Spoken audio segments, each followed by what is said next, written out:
All right, so a couple months ago, 3 months ago to be exact, something really cool happened. My company that I work for, Keep, sales and marketing automation platform, asked me to speak at their huge Let's Grow Summit at the end of the year. See, look, I'll show you. Let's Grow. Scroll down.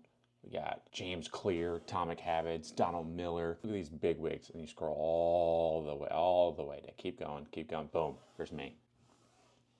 Pretty awesome, right? Except for one teensy little problem. The event is in one day, and I have not even started my speech. So I thought to myself, this would be a really good opportunity to talk about creative procrastination. Why not take this time where I should be making my speech and instead make a video about how I'm not working on the stuff I should work on? And also do something that most people don't do. Most people talk about how bad procrastination is, but no one ever talks about why we procrastinate, but also too, as a creative, why it actually might be beneficial to us. But before we do that, we need coffee.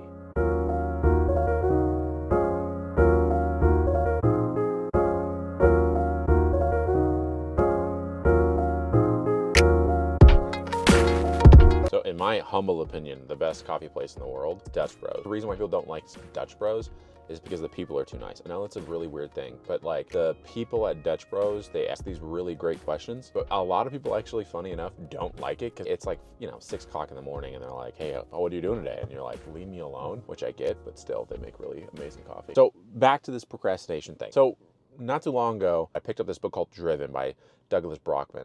The book details out why Navy SEALs, entrepreneurs, and athletes all have these common genetic traits that make them stand out. Or in the book, they detail out that it's called neuropeptide Y and D2, D4 alleles. Now, these things essentially genetically tell us to be more resilient. But the biggest thing that they talk about is these entrepreneurs who are able to multi-think. They also can hyper-focus, and that is me to a T. I could be middle of working on one thing and I'll see this, remember this book from over here, but this other book, which is totally separate kind of subject matter, they blend together because of this thing. This divergent thinking allows me to be creative in what I do. So it's a huge advantage. But here's the downside, is that I also get easily distracted. Some would call this ADD, but the truth is I was never diagnosed with this. It's just something that ultimately I have seen in my... What was that loud ass noise? I've seen it myself quite often, which is, look, if I'm not interested in it, I can't dive in.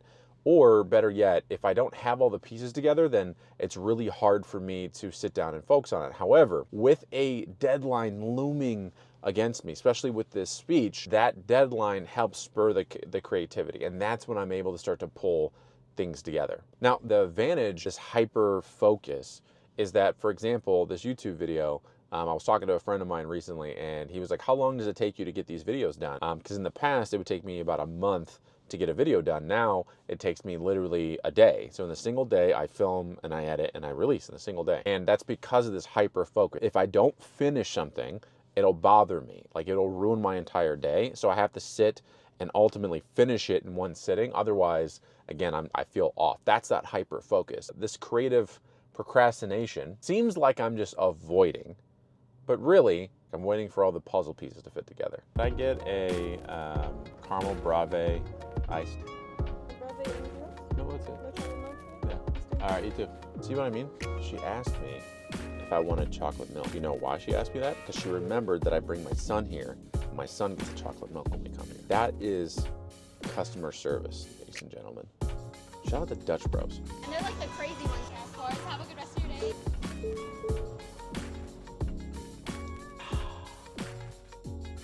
Okay, so here's a question. Is there any advantage to creative procrastination? So I Googled it, of course. So interestingly enough, Harvard, so you know it's legit, right? Harvard put out this article about the advantages of procrastination, especially for creatives, and they say this: gives you time to consider divergent ideas, to think in nonlinear ways, and to make unexpected leaps.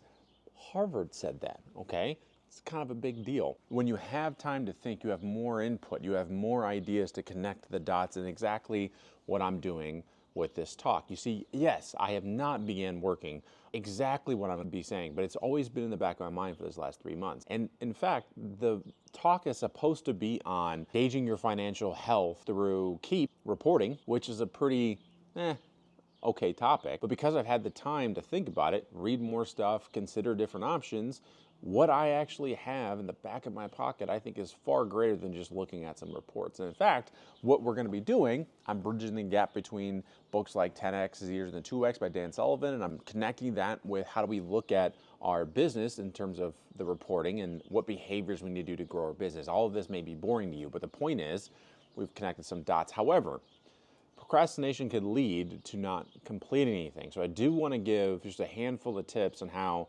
I still, regardless of my procrastination, always hit my deadline. Which brings me to tip number 1, which is to have a deadline.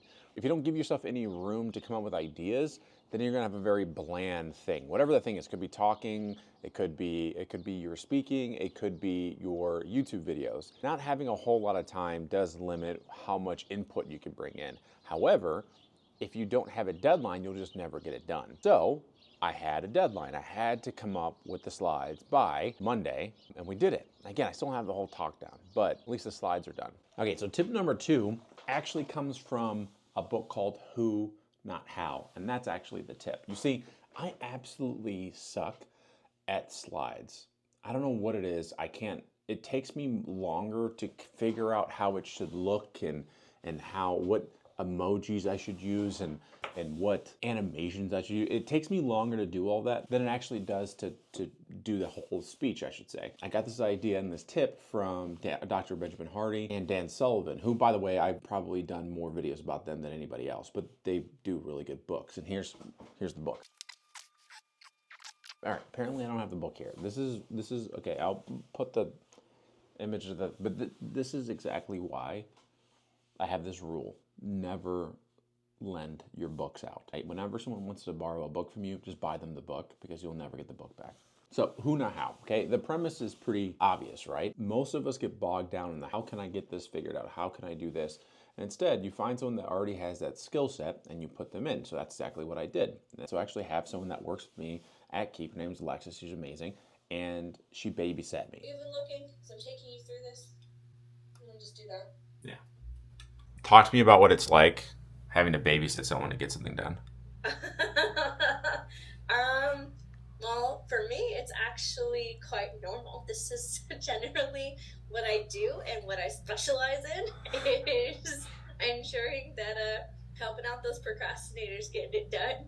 She sat me down and literally had me spew out all of my ideas and what I wanted to talk about, and she turned it into slides in real time. So the last tip for effective procrastination, it's not really a tip as much as it maybe is it's a tip, which is have a way to organize all of your thoughts. So for me, I'm fortunate that because of everything that I read, it just kind of sits up here waiting for me to access it whenever I need to. However, one of the things I've also done is used these boxes with these index cards that actually come from Rocketbook. They're not a sponsor, but shout out to Rocketbook. They have little QR codes on them, so I can scan them and they'll go into certain designated folders. And you may designate them with self-improvement. Maybe the other folder is something like entrepreneurship, whatever. But basically you can kind of create almost like a second brain, if you will, just from Google Documents. And I know other people use things like Notion, for example. The reason why it's important is because when you can't figure out what the connection is and you have this creative thought, you at least have it somewhere. So with that, that's it. I should probably get back to actually working on my speech. But the point of this whole video, and I want to hear from you, is procrastination is seen as a terrible thing, when in fact, it's my humble opinion that it's the way that us creatives, people that think differently, are able to do it. We need more time to connect the dots. We need more time to think in ways that maybe other people don't think of. But if we let it take over us and we use it as an excuse, it could lead to not getting anything done. So use these tips to help you actually accomplish your goal to continue to be creative. But also, I probably missed a bunch of different tips on how you can effectively procrastinate. Leave yours at the bottom. And ultimately, what are your thoughts on procrastination in general? Is it an enemy of yours, or if you have fully embraced it? Either way, let me know in the comments. I'll see you guys in the next video.